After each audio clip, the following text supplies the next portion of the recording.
So there's the filter. Obviously the air gets sucked in through this way and then the clean air comes out this side, so that's why what you want to do is flush it from this way out. Once you've, oh geez, look at all that crud that's just been building up in there. So yeah, I think we're definitely gonna see a nice clean filter. This is the kit that I've got for it, available at most retailers. So what you want to do is essentially, I like using that word a lot, don't I? Essentially, you're going to apply the cleaner, rinse the filter, garden hose pressure only, no compressed air or high pressure cleaners. Allow the filter to dry, so a nice sunny day, which it is, and then you want to oil the filter. So you don't want to over oil it. There's some detailed cleaning instructions available there. There's also some more instructions inside the container, I'm assuming, as well. Okay, we have the cleaner.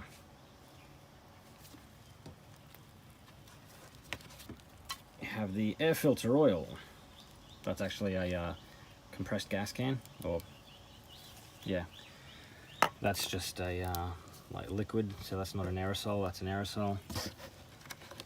Aerosol was the word I was trying to find before. And here are some more detailed instructions.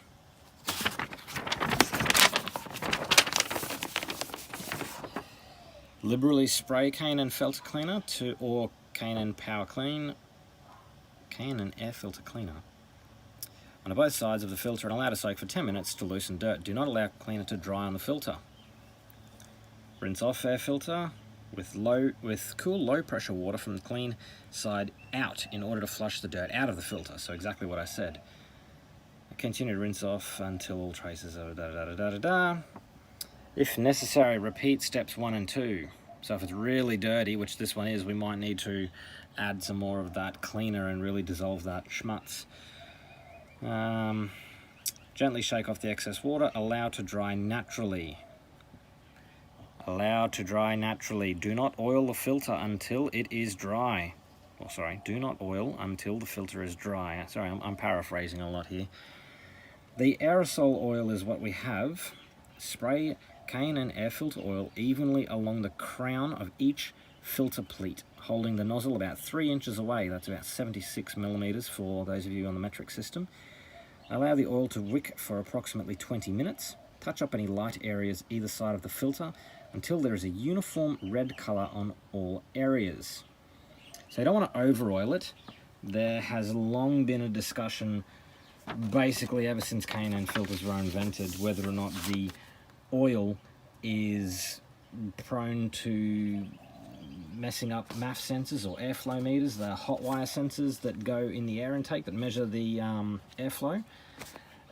K&N have done so much research into that. There's a video that they've got on their YouTube channel, on their website, that goes into incredible amounts of detail on the R&D and testing that they have done on that.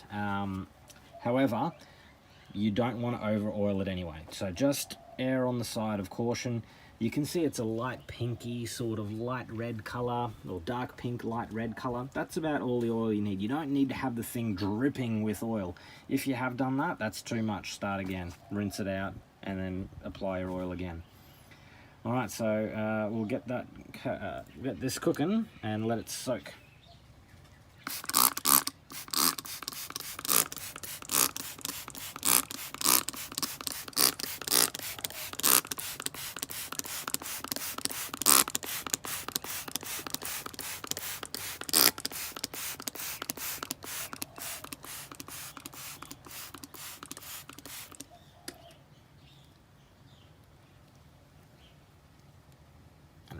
Down on that.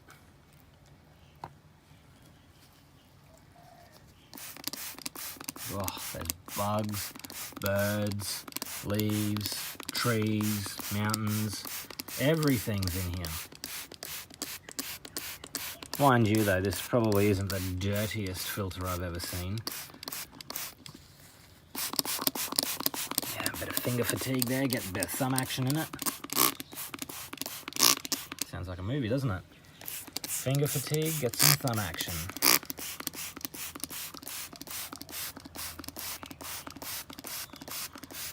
Alright, we will let that sit now for about 10 minutes or so. Power clean. It actually just smells like water-based degreaser, like a potassium hydroxide or something like that. I'm pretty sure that's what it would be. Oh, there you go. Sodium metasilicate pentahydrate. Interesting. I'll let the comment section tell me how far away that is from a generic water-based alkaline salts degreaser that you'd find at most auto parts stores, that sort of thing, like a concrete degreaser or an engine degreaser, that sort of thing. How far away that compound is from the alkaline salts you'd find in one of those, because it smells incredibly similar. Not that you should be inhaling it. It actually says for skin contact, if swallowed, drink a full glass, a full 10-ounce glass of water. In case of respiratory, yeah. So let's not breathe that in, hey? Yeah. I wasn't breathing it in. Cool. Cheers. All right, let's give this thing a rinse.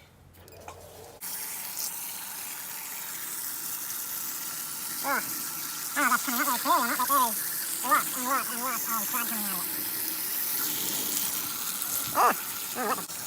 You can see it's basically stripping all of that oil out of it. Yeah, this is pretty thrilling stuff, so I'm probably just going to pause the camera and continue rinsing it. Well, there you go. That's one good looking filter. It's that was the dirty side. So yeah, that's definitely really clean. Now we'll wait for that to dry in the sun, and then we'll oil her up. So we have a clean, dry filter. Time for a bit of filter oil.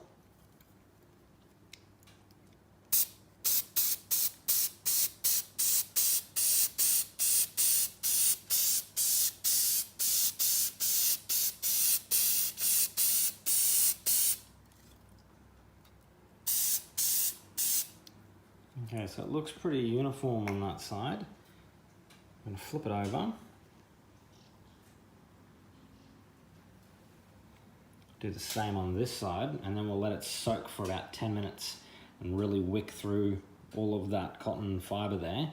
And then we'll wipe off, the rubber seal and have a look at it. And if we think we need to add more, we can add more. If it looks good, it looks good. Like I said before, you don't want to add too much. You don't want it to be dripping or anything of the sort. Very light application up and down the channels, whatever they called it.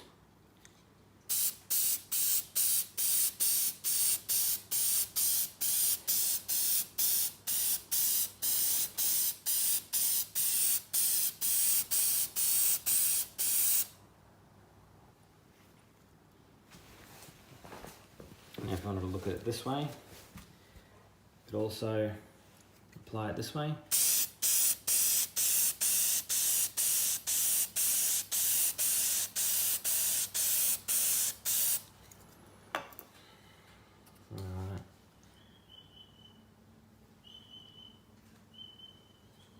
Just give it a few minutes. Alright, that's been about 10 minutes. What I want to do is apply it again going this way. I previously sprayed that way coming up the filter.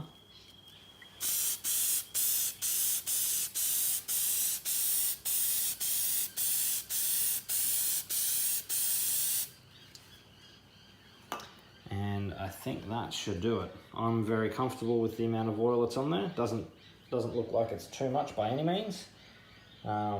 Give that another few minutes to wick through. I'll give the outside a bit of a wipe up, and then we'll reinstall it back into the vehicle. Oh, it's a lot cleaner than what it was in there before. Kind of hard to do this with one hand, and I lent out my camera tripod to a friend. I still haven't got it back. You know who I'm talking about.